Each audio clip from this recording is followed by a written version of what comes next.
નમસ્કાર, હું છું પ્રિયા અને તમે જોઈ રહ્યા છો જનતા કી જાણકારી ન્યૂઝ। નજર કરીએ આજના સમાચાર। અંજાર શહેરમાં અનોખી રીતભાત સાથે પુત્રદા એકાદશી અને 31 ડિસેમ્બર એટલે વર્ષના અંતિમ દિવસની ઉજવણી પ્રભાત ફેરી સાથે કરવામાં આવી હતી।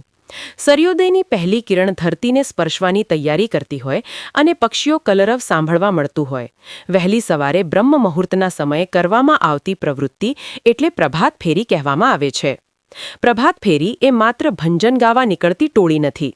આજના યુગમાં શરીર અને મન તંદુરસ્ત રાખવાની જીવનશૈલી છે।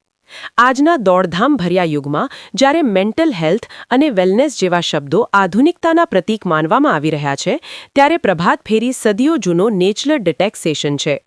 જ્યારે આખું જગત નિંદ્રાધીન હોય ત્યારે વહેલી સવારમાં શુદ્ધ વાતાવરણમાં પદયાત્રા કરવી તે શરીર માટે પ્રાણવાયુ સમાન છે।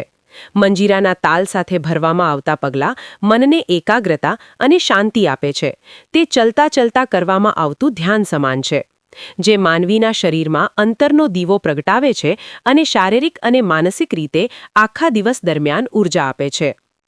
કચ્છ જિલ્લામાં આવેલું અંજાર શહેર ઐતિહાસિક મહત્વ ધરાવે છે।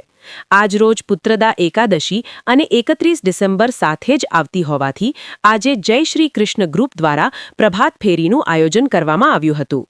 ગ્રુપના સભ્ય જીતેશભાઈના જણાવ્યા મુજબ સૂર્યોદય થયા પહેલા જ પ્રભાત ફેરી વિવિધ માર્ગ અને મંદિર પાસેથી રામધૂન અને કૃષ્ણધૂનની સાથે ઢોલ અને મંજીરા સાથે પસાર કરવામાં આવી હતી।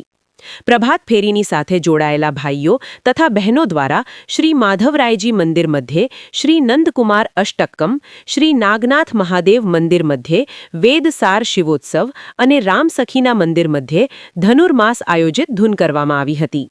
હનુમાનજીની આરાધના કરવામાં આવી હતી।